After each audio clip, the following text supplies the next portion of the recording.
দিয়েছি, তার সাথে হাফ কাপ পানি দিয়ে দিলাম। আপনারা অবশ্যই দেখতে থাকুন।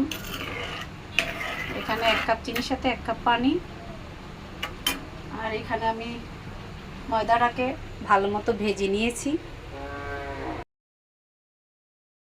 এরকম হয়েছে।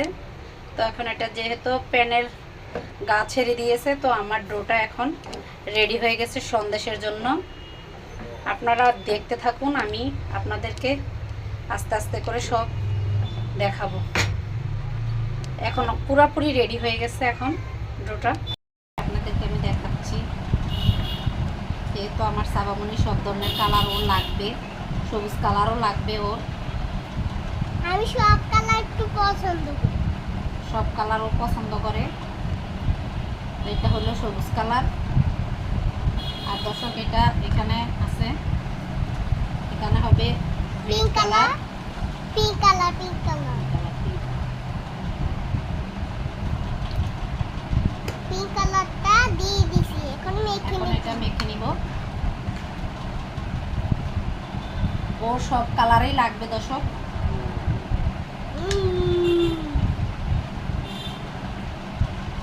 এটা পুরো বেগুনি কালার হয়ে গেছে। বেগুনি কালার হয়েছে, পুরো ইয়ার মতো, ড্রাগনের মতো।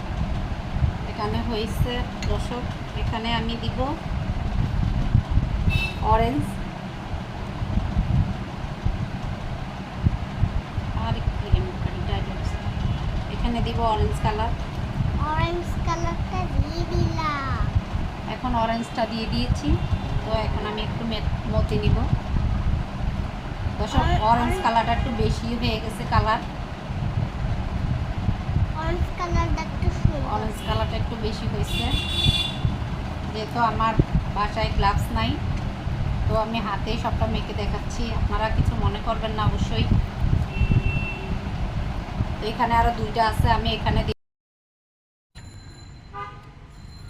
আমি এখন সবুজ কালারের একটা দিয়ে আমি এটাকে এভাবে একটু মুড়িয়ে নিব।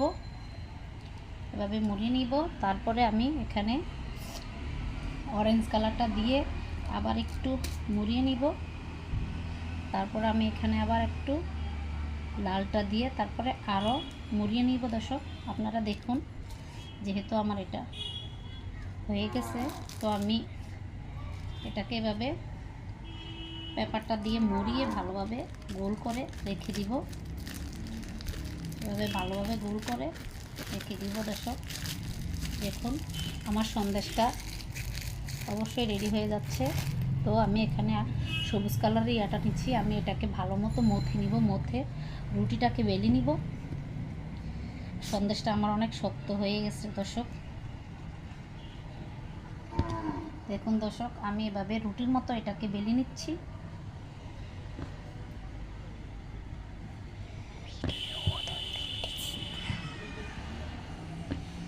এভাবে রুটির মতো বেলে আমি ওইটাকে আবার দিয়ে দিব, ওই সন্দেশটাকে আবার এটার সাথে মিশিয়ে দিব দর্শক। আপনারা অবশ্যই দেখেন দর্শক। আমি আর একটা পলি দিয়ে দিচ্ছি।